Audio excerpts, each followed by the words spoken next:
कृष्णा कृष्ण कृष्ण हरे हरे हरे राम राम राम हरे हरे। जय जय श्री चैतन्य जय हो नित्यानंदा,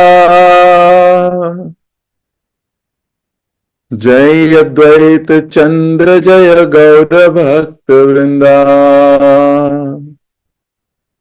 जय जय श्री चैतन्य जय हो नित्यानंदा, जय अद्वैत चंद्र जय गौर भक्त वृंदा। जय जय श्री चैतन्य जय हो नित्यानंदा, जय अद्वैत चंद्र जय गौर भक्त वृंदा। हरे कृष्ण।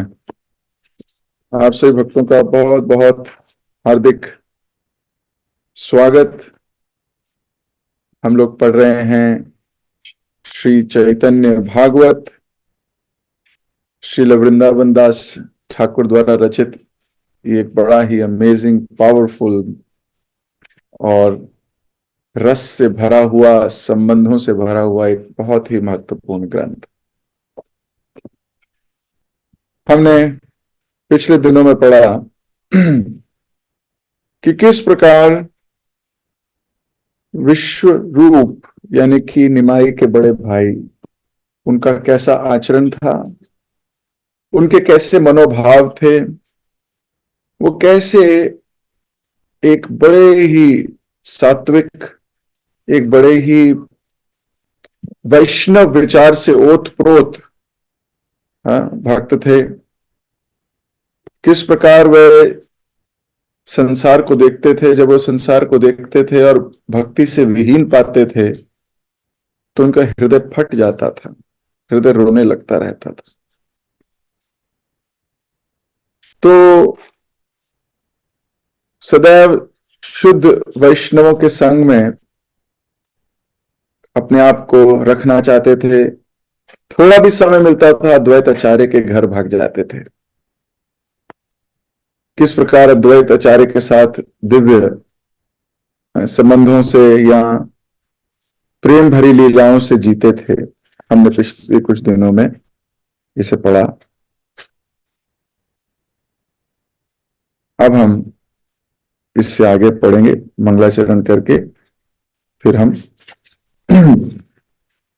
आगे पढ़ना स्टार्ट करेंगे। ओम अज्ञानतिमिरान्धस्य ज्ञानञ्जनशलाकया चक्षुरुन्मीलितं येन तस्मै श्रीगुरुवे नमः। श्रीचैतन्यमनोभीष्टं स्थापितं येन भूतले स्वयं रूप कदा मह्यं ददाति स्वपदान्तिकम्। वन्देऽहं श्रीगुरु श्रीयुतपदकमलं श्रीगुरुन् वैष्णवांश्च श्रीरूपं साग्रजातं सगण रघुनाथान्वितं तं सजीवम् सावधैतं सावधूतं परिजन सहितं कृष्ण चैतन्य देवं श्री राधा कृष्ण पादान सगण ललिता श्री विशाखान्वितांश्च। हे कृष्ण करुणा सिंधु दीनबंधु जगतपते गोपेश गोपिका कांता राधा कांता नमोस्तुते। तप्त कांचन गौरांगी राधे वृंदावनेश्वरी वृषभानुसुते देवी प्रणमामि हरिप्रिये। वाञ्छा कल्पतरुभ्यश्च कृपा सिन्धुभ्य एव च पतितानां पावनेभ्यो वैष्णवेभ्यो नमो नमः। जय श्री कृष्ण चैतन्य प्रभु नित्यानंद श्री अद्वैत गदाधर शिवासदि गौर भक्त वृंद। हरे कृष्ण कृष्ण कृष्ण हरे हरे, हरे राम राम राम हरे हरे। हरे कृष्ण। तो एक बार फिर से आप सभी भक्तों का बहुत बहुत हार्दिक स्वागत।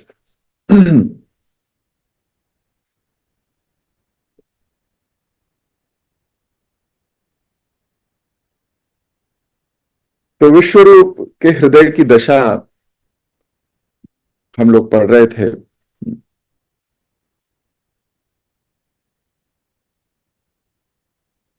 अत्यंत हताश होकर श्री विश्व रूप मन ही मन विचार करते, इन भौतिकवादी समाज में ऐसे पापियों के चेहरे मुझे नहीं भाते। अच्छा होगा कि मैं वन में चला जाऊं। प्रतिदिन भोर होते ही विश्वरूप गंगा स्नान करते और अद्वैत आचार्य के घर चले जाते। उन्हें देखते ही अद्वैत आचार्य अपना पूजा पाठ रोककर विश्वरूप का संभाषण सुनते। सोचिए, वैष्णव आया है, पूजा पाठ छोड़ के साथ में बैठे हैं और संभाषण, भगवान की लीला इत्यादि, उसके हृदय की बात सुनते होंगे अद्वैताचार्य।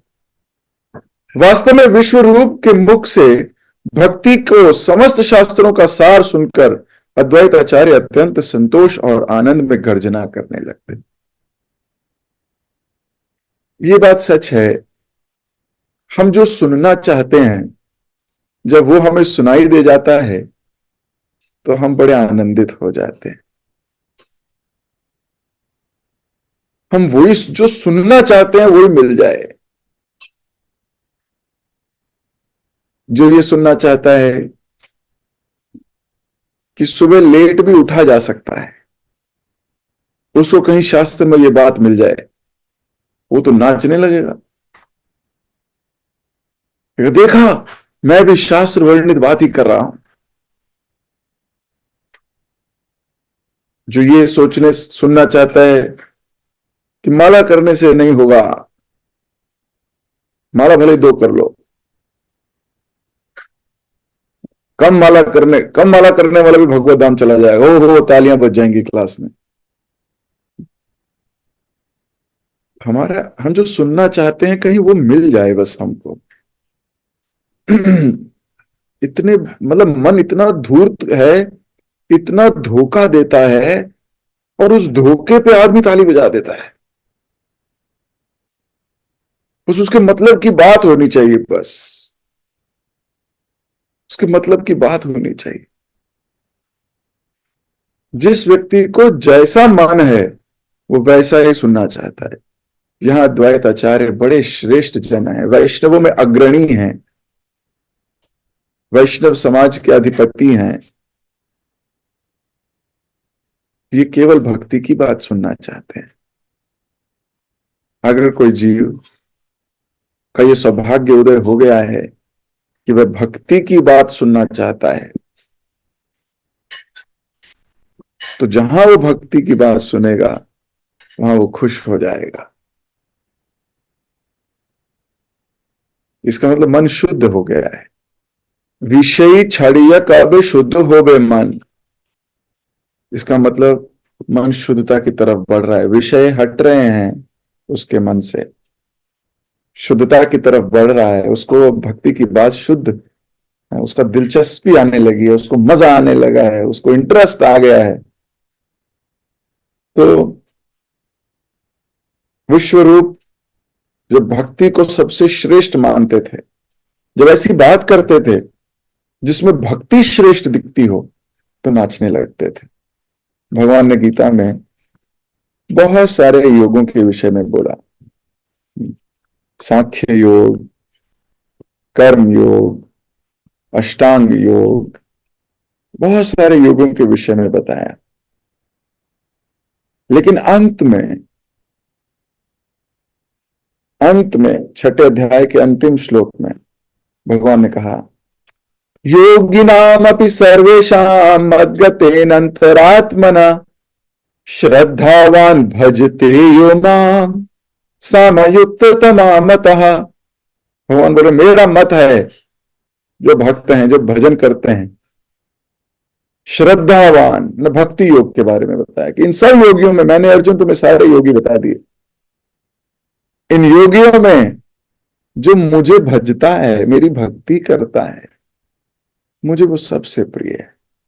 अब जिसका हृदय शुद्ध हो गया है और वो इस बात को मानता है, अब जब वो भक्ति की बात सुनेगा नाचेगा। तो यहां नाच रहे हैं कौन? अद्वैताचार्य नाच रहे हैं और गर्जना कर रहे हैं। गर्जना मतलब चिल्ला रहे हैं एकदम। वहां उपस्थित अन्य भक्त भी सिंह के समान गर्जना करने लगते और उनकी प्रशंसा करते हुए उच्च स्वर से हरि हरि हरि हरि कहते। कृष्ण भक्ति के आनंद का अनुभव करते हुए उन्हें लगता मानो उनके हृदय पर रखा निराशा का विशाल पत्थर किसी ने उठा दिया हो। ना तो वे भक्त विश्व रूप से अलग होना चाहते थे और ना ही विश्व रूप उनसे दूर रहना चाहते थे। तो ये भाव है एक दूसरे के प्रति। अगर आपको भक्ति श्रेष्ठ लगती है तो आप भक्तों से कभी अलग नहीं होना चाहोगे। आपका भले कोई मनमुटाव भी हो, आप तब भी भक्तों से अलग नहीं चाहोगे, क्योंकि आपके लिए भक्ति श्रेष्ठ है। भक्ति श्रेष्ठ है। लेकिन जिन लोगों के लिए भक्ति श्रेष्ठ नहीं, वो तो छोटी छोटी प्रॉब्लम चुन लेंगे और उन्हीं प्रॉब्लमों को पहाड़ बना के कहेंगे हम अलग होते हैं, है कि नहीं?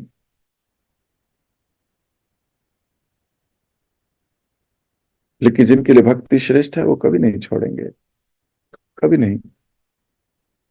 तो ये अलग ही नहीं होना चाहते, विश्व रूप भक्तों से अलग नहीं होना चाहते और भक्त विश्व रूप से अलग नहीं होना चाहते।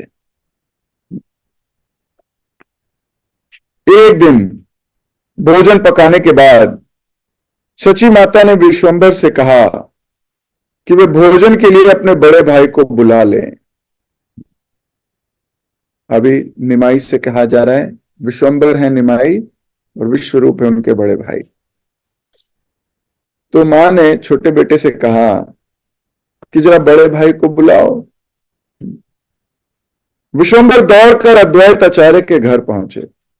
वहां सब एकत्र होकर कृष्ण कथा कर रहे थे। श्री गौर सुंदर तो स्वयं कृष्ण है, इसलिए भक्तों को अपनी कथा में रत देखकर उन्हें बड़ा संतोष हुआ। इन्हें इसका फल प्रदान करने के लिए भगवान ने अपनी अद्भुत दृष्टि डालकर सब भक्तों को मंत्र मुग्ध कर दिया। बालक निमाई के दिव्य शरीर का अंग प्रत्यंग इस सृष्टि की सर्वाधिक सुंदर वस्तुओं को मात दे रहा था। भगवान की मात्र एक उंगली के नाखून से प्रस्फुटित होता तेज कोटि कोटि चंद्रमाओं की कांति को धूमिल कर रहा था। जब भगवान ने देखा कि मेरे भक्त कथा कर रहे हैं, भगवान बड़े खुश हो जाते। अब सोचिए किससे खुश होते हैं भगवान? जब वो देखते हैं कि मेरे भक्त मच्चिता मद्गता प्राणा बोधयंती परस्परम कथयंती च माम नित्यम तुष्यंती च रमंती च। जब भगवान देखते हैं कि मेरे भक्त वही कर रहे हैं जैसा मैं चाहता हूं,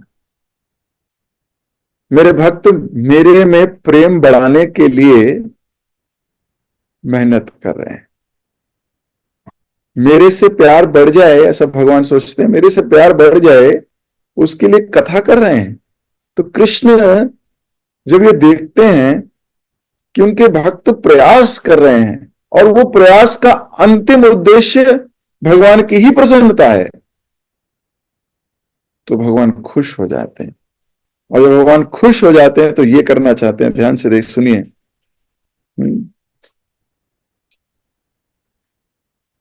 इसका फल प्रदान करने के लिए भगवान कुछ करते हैं। फिर भगवान कहते हैं ये सही लोग सही चीज कर रहे हैं, अब मैं इनको इसका फल देता हूं।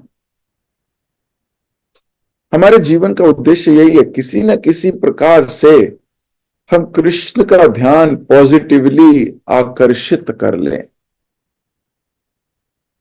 आकर्षित कर लें, भगवान आकर्षित हो जाएं। प्रभुपाद जी कहते थे कि इतनी अच्छे से भक्ति करो कि आपको भगवान से मिलने की इच्छा नहीं, भगवान को आपसे मिलने की इच्छा हो।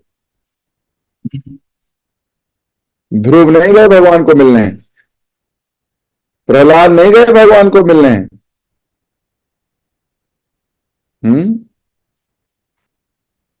स्वयं भगवान आए प्रहलाद को मिलने, स्वयं भगवान आए ध्रुव को मिलने, स्वयं भगवान आए गजेंद्र को मिलने। सोचिए, कुछ ऐसा करना है कि भगवान का ध्यान आकर्षित हो जाए, कृष्ण देखें कि देखता हूं कौन है ये।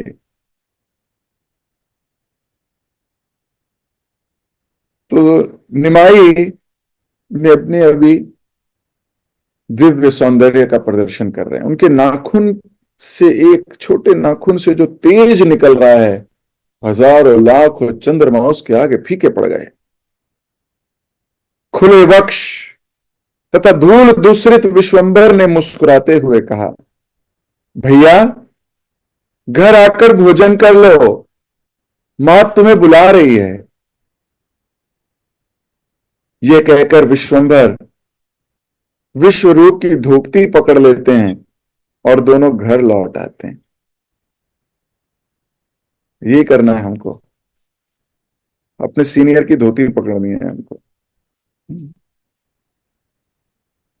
वो सीनियर भी घर ले जाएगा, जब सीनियर घर जाएगा तुम्हें भी घर ले जाएगा। हम तो खैर और डाउन ट्रोडन है, मैं अपनी बात कर रहा हूं, तो हम तो धोती नहीं पकड़ेंगे, क्योंकि हो सकता है मेरी पकड़ में इतनी जान ना हो सकता है मेरा मन पकड़ने ना दे। कभी कोई फॉल्ट, कभी कोई निंदक, कभी कोई चीज ऐसी आ जाए दिल में, तो क्या करना है, हमें धोती नहीं पकड़नी, हमें तो स्टिकर बनना है, स्टिकर चिपक ही जाएंगे, छूटने का मतलब ही नहीं। चाहे कुछ भी हो, जब हमारे सीनियर अथॉरिटीज, हमारी गुरुदेव, उनके हम धोती के स्टिकर बन गए, तो फिर तो हो गया हमारा कल्याण। हमें ज्यादा प्रयास करने की आवश्यकता नहीं है, हमें सिर्फ उनसे चिपकने की आवश्यकता है, सिर्फ चिपकने की। श्री विश्वम्भर के मनमोहक सौंदर्य से प्रभावित सब भक्त एक टक उसे देखते रहते, मानो समाधि में स्थित हो गए। ना तो कुछ बोल पाते, ना हिलडुल पाते, भगवत प्रेम की ऐसी अवस्था में प्रविष्ट हो जाते कि उन्हें अपनी कृष्ण कथा को आगे जारी रखने तक का भान नहीं रहता। मतलब ये भी भूल जाते कि हम कृष्ण कथा कर रहे हैं, वो खो ही जाते उनके अंदर। सोचिए क्या मंत्र मुग्ध चितवन रहा होगा भगवान का। निमाई कितने सुंदर रहे होंगे, कितनी उनकी ऑरा, आध्यात्मिक प्रकाश उनके आसपास रहता होगा।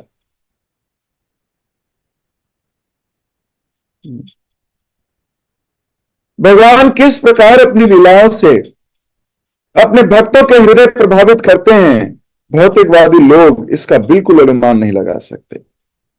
श्रीमद् भागवतम में सुखदेव गोस्वामी इस रहस्य को उजागर करते हैं। पूर्व युग में भगवान श्री गौर सुंदर गोकुल में श्री कृष्ण बनकर आए थे। जब वे पूरे ब्रज में विचरण करते हुए अपनी बाल लीलाएं कर रहे थे, तो उनके रूप को देखकर ब्रज स्त्रियां अपने पुत्रों से अधिक उनसे स्नेह करती थी, जबकि उन्हें इस बात का ज्ञान नहीं था कि श्री कृष्ण स्वयं भगवान है। लोगों को यह पता नहीं था कि कृष्ण भगवान है, लेकिन वहां जितनी स्त्रियां थीं, वो सब कृष्ण को अपने बच्चों से ज्यादा प्यार करती थी। ऐसे यहां है, ये सब लोग कृष्ण को देख के या निमाई को देख के एकदम समाधि। एक दिन जब विश्वम्भर अपने बड़े भाई को बुलाने आया, तो उसे देखकर अद्वैत आचार्य ने सोचा, यह छोटा सा बालक कोई साधारण मनुष्य नहीं है। भगवान ने किन तत्वों से इसे बनाया है, मुझे समझ में नहीं आ रहा है। विश्वरूप कुछ समय के लिए घर आता और फिर अद्वैत आचार्य के पास लौट जाते। संसारिक जीवन के प्रति उनके मन में कोई अनुराग नहीं था। वे तो केवल भगवान कृष्ण के यशोगान में सुखी रहते, घर पर भी अपना पूरा समय मंदिर कक्ष में ही बिताते। तो जो बड़े भाई हैं निमाई के, वो क्या करते, 90% समय अद्वैत आचार्य के साथ बिताते, और 10% जब घर में आते तो मंदिर में, अपने घर के मंदिर में जाके बैठते। अपने परिवार या कुटुंब में किस प्रकार व्यवहार किया जाए, उन्हें इन बातों का कोई ज्ञान ही नहीं था। तो बचपन से ही वैरागी थे वो। उन्हें ये भी नहीं पता कोई आए तो कैसे उसको बोलना है, क्या करना है, अपने में मस्त है। जब उन्हें पता चला कि माता पिता उनके विवाह की तैयारी कर रहे हैं, तो वह निराश हो गए। उनके मन में केवल एक विचार बैठ गया, मैं अपना घर बार छोड़कर जंगलों में चला जाऊंगा। अभी विवाह नहीं करना चाहते थे वो। अभी जमाना उल्टा है, अभी छोटे छोटे बच्चे भी विवाह करना चाहते हैं।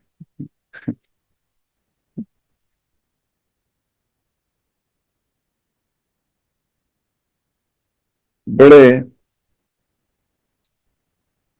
सौभाग्य की बात है, कोई मतलब ऐसा सोचे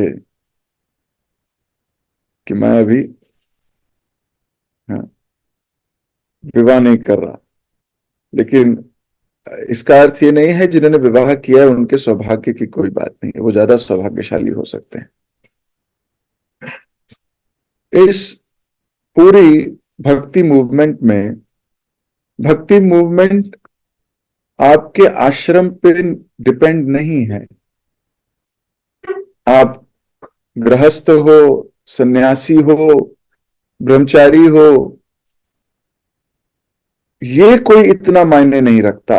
जितना मायने आपके हृदय में कृष्ण के प्रति कितना लगाव, प्रेम इत्यादि है, ये ज्यादा मायने रखता है। ग्रहे डाको बने डाको, सदा हरि बोले डाको। जिस प्रकार कोई व्यक्ति वृंदावन में रहकर दिल्ली मुंबई की बातें सोचता रहे, तो वो वृंदावन वासी नहीं कहलाया जा सकता।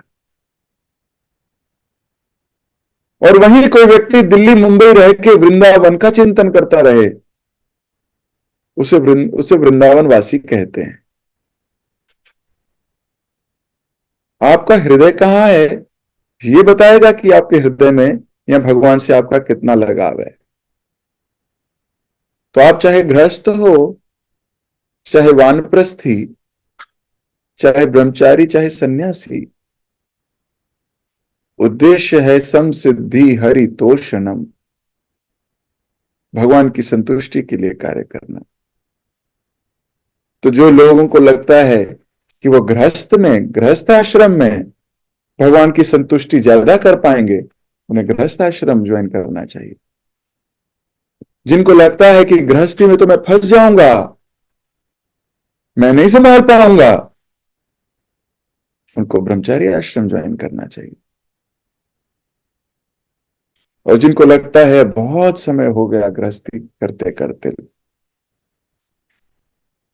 वानप्रस्थी की तरफ बढ़ना चाहिए। वानप्रस्थी में हस्बैंड वाइफ साथ रहते हैं।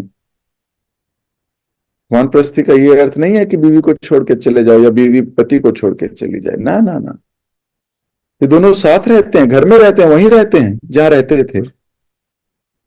लेकिन अब मेजर समय भगवान की कथा सुनने में, भगवान की कथा पढ़ने में, भगवान के नाम का प्रचार करने में लगता है। ये इसे कहते हैं वानप्रस्थी।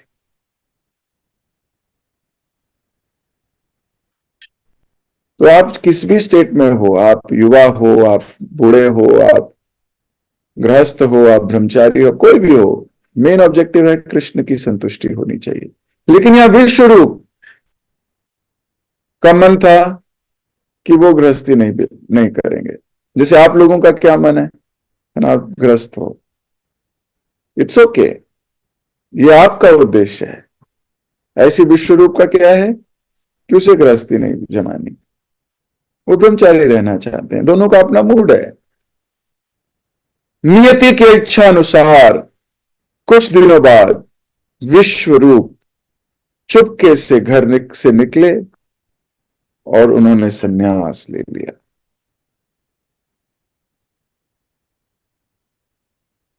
उनका नाम हुआ श्री शंकरारण्य।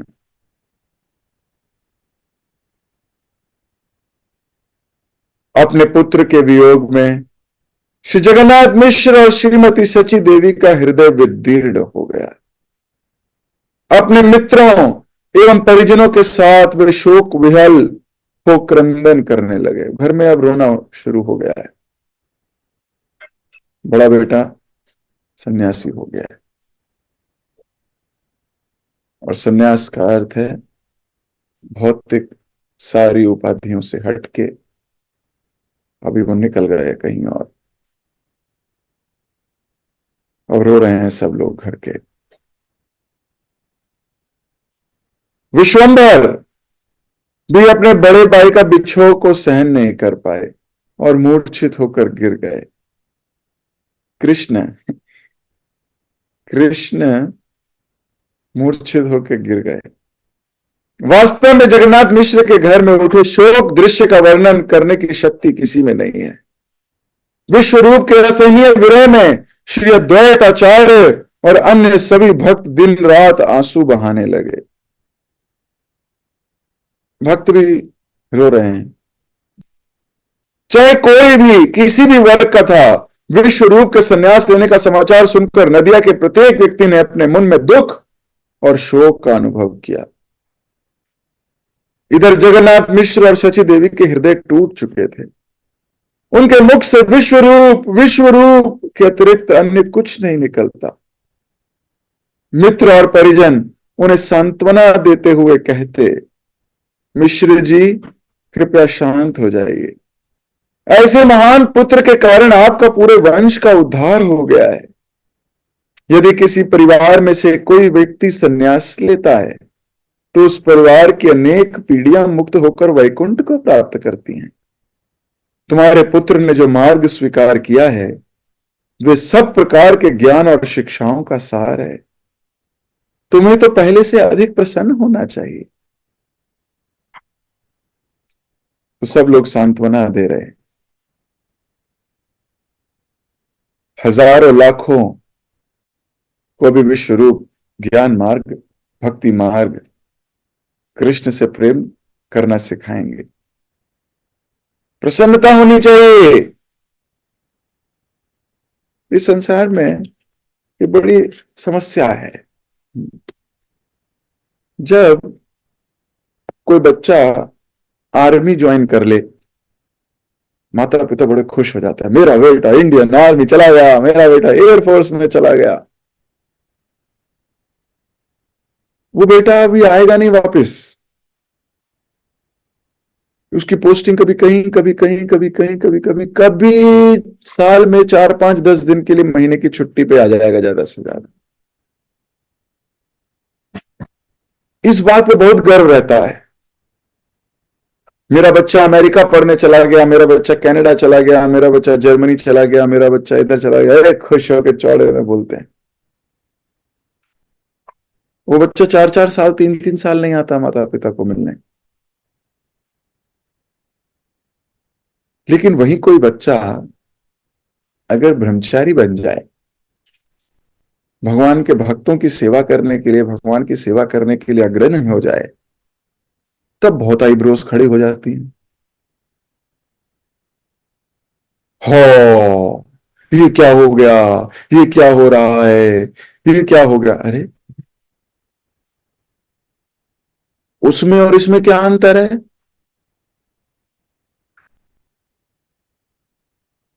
लेकिन व्यक्ति घबराता है। ज्यादा मत घुसो भक्ति में, ज्यादा घुसोगे तो कहीं बाबा जी बन जाओगे। ये थॉट लोगों को परेशान करता है। लेकिन क्यों बनेंगे बाबा जी? क्यों? अगर कोई ध्यान से समझे तो किसी को बाबा जी ऐसे बनने की आवश्यकता ही नहीं। अरे वो तो बाबा जी है। घर में रह के बाबा जी नहीं हो सकता क्या? घर में रह के भक्त नहीं हो सकता क्या? अरे अर्जुन को सीखिए, भक्ति, गीता, भागवतम, भक्तों का संग करके केवल हृदय में भक्ति जागती है। भगवान, अब समझिए, अर्जुन सब कुछ छोड़ के जा रहा था बाबा जी बनने।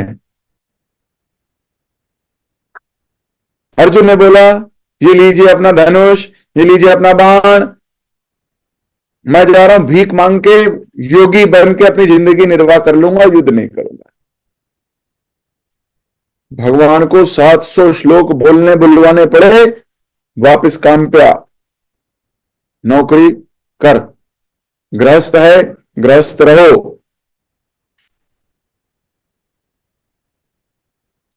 लेकिन किस प्रकार गृहस्थी जीनी है यह भी सिखा गए। साउथ इंडिया में जब चैतन्य महाप्रभु कुर्म ब्राह्मण और कई ब्राह्मणों से मिले, वो ब्राह्मण ने बोला मुझे अपने साथ ले लो, मैं भी अब आपके साथ योगी बनना चाहता हूं। महाप्रभु ने बोला, ग्रहे डाको बने डाको सदा हरि बोले डाको। बाहर और अंदर, सन्यासी गृहस्थ, कोई चिंता मत करो, घर में रहो, भगवान का नाम लो। तो जो गृहस्थ है उसको घर में रह के भगवान का नाम ले रहा है, भगवान के लिए कार्य कर रहा है, भगवान की संतुष्टि के लिए लगा हुआ है, वो सन्यासी ही है भाई।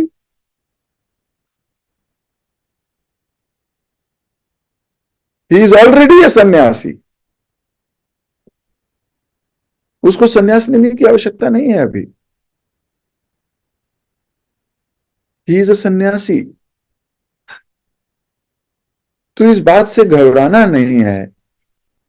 कई लोग सोचते हैं ज्यादा जाएंगे तो क्या होगा। अरे, अगर किसी ने ढंग से समझा है तो वो भक्त बनेगा, सिर्फ भक्त। सारे आश्रम भगवान की सेवा के लिए है। तो आप जिस भी आश्रम में हो संतुष्ट रहो और उस आश्रम से भगवान की सेवा अर्चना करो। अभी मैं अपनी वाणी को यहीं विराम दूंगा, इसके आगे डिस्कशन अगली क्लास में करेंगे। जगत गुरु श्रील प्रभुपाद की जय, श्री चैतन्य भागवत की जय, श्री वृंदावन दास ठाकुर की जय। हरे कृष्ण।